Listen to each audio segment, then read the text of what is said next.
Muy buenas tardes, noches. Bienvenidos a este ahora ocasional encuentro a través de un vivo de Instagram, porque en medio de toda una serie de cuestiones que son derivadas de la concentración de riquezas en pocas manos y la fenomenal desigualdad que se va multiplicando en distintos lugares de la Argentina y de la provincia de Santa Fe, con niveles de violencia grandes y también con lo que significa la impunidad de ciertos sectores empresariales de trasladar su insaciable voracidad para mantener la tasa de ganancia a través del alza de los precios, eso que después se llama inflación y que tampoco es consecuencia de un castigo divino, sino que es fundamentalmente de esta libertad para la especulación que tienen los sectores que manejan especialmente las cadenas alimentarias de la Argentina. En medio de todo esto, en medio de todo lo que se está produciendo, teniendo en cuenta, como siempre, lo que significan los cuerpitos de las nenas y de los nenes que alojan balas, el negocio de las balas y de las armas absolutamente desbocado en cualquier lugar de la Argentina, pero desde hace tiempo, desde el año 2007 como mínimo, cuando la Argentina ingresa en el planiferio del negocio internacional del narcotráfico reemplazando a México. Lo cierto es que en medio de todo esto, el almanaque siempre nos da una excusa. El almanaque termina siendo, como siempre decimos, la ventanita por donde se mete la historia, y la historia tiene razón en tanto y en cuanto se vincula al presente, si no termina siendo, como hemos dicho tantas veces, una hoja de papel que se lleva al viento. Mañana se van a cumplir 208 años de lo que fue el llamado combate de San Lorenzo. 14 minutos duró ese combate de San Lorenzo, 3 de febrero de 1813. 14 minutos y 40 personas murieron. Mucha sangre en poco tiempo. Incluso algunos observadores ingleses que estaban detenidamente observando qué iba haciendo ese sargento mayor, teniente coronel por aquel entonces, que se había venido de España para pelear contra la corona española, don José Francisco de San Martín, aquel hombre de tradición guaraní y que por lo tanto seguía la idea de la tierra sin mal, la idea de pelear por una patria grande vinculada a la igualdad. Los ingleses salieron a decir que justamente por las barrancas del Paraná aparecía la sangre derramada de esas 40 víctimas que fue el combate de San Lorenzo en solamente 14 minutos. A mí me gustan mucho ciertas particularidades de la historia porque tienen resonancia en el interior de cada uno de nosotros. 14 minutos, 40 muertos, los españoles llegan y cantan y gritan, dándose aliento, ¡viva el rey! Y los nuestros, aquellos granaderos entre los cuales estaba un esclavo, un negro esclavo, Juan Bautista Cabral, cuyo apellido incluso, según dicen los historiadores, nosotros fuimos al lugar donde nació Cabral, a 200 años de lo que fue el asesinato de Cabral en ese combate. Allá por el año 2013 fuimos a Saladas Corrientes,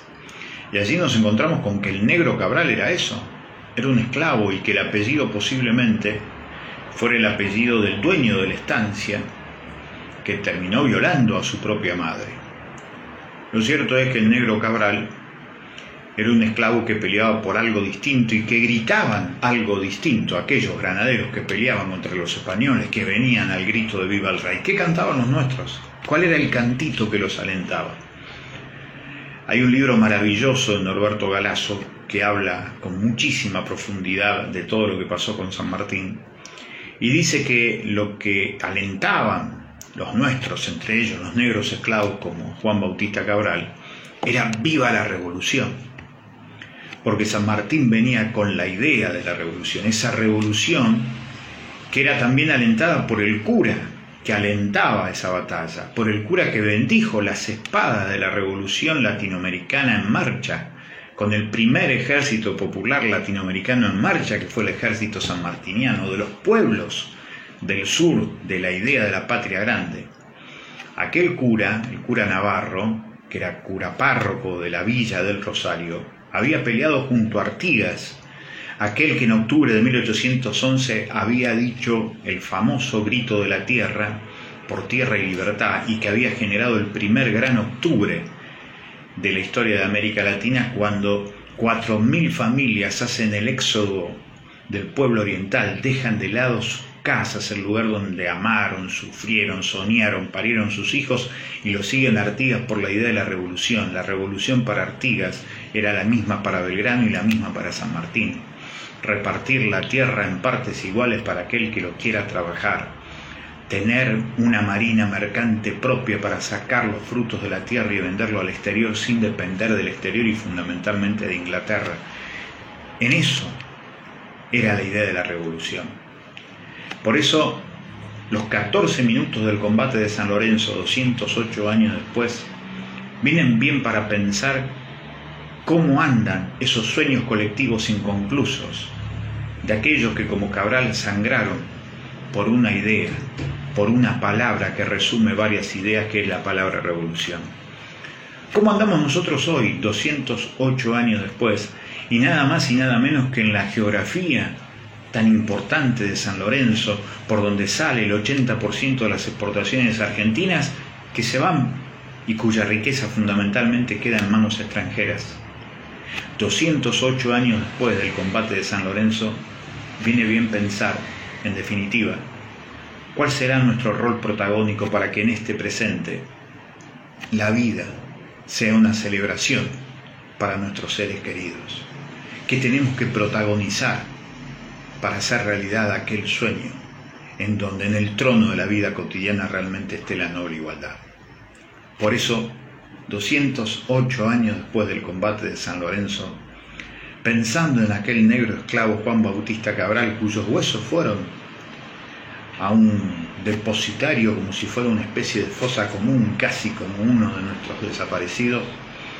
es interesante saber que nosotros, integrantes de las mayorías, tenemos que volver a enamorarnos del sueño colectivo inconcluso de la igualdad. Es imprescindible para no desanimarnos, para que no nos gane el pesimismo, para que no nos gane el rencor, para que no nos gane el individualismo, para pelear en serio por un piso en donde las necesidades colectivas estén satisfechas y en donde la palabra futuro no le meta miedo a nuestras hijas y a nuestros hijos. Gente, que la pase muy bien. Gracias por haber estado contactado en estos poquitos minutos a 208 años del combate de San Lorenzo. Seguimos peleando por la idea y el sueño colectivo inconcluso de la igualdad. Hasta cualquier momento.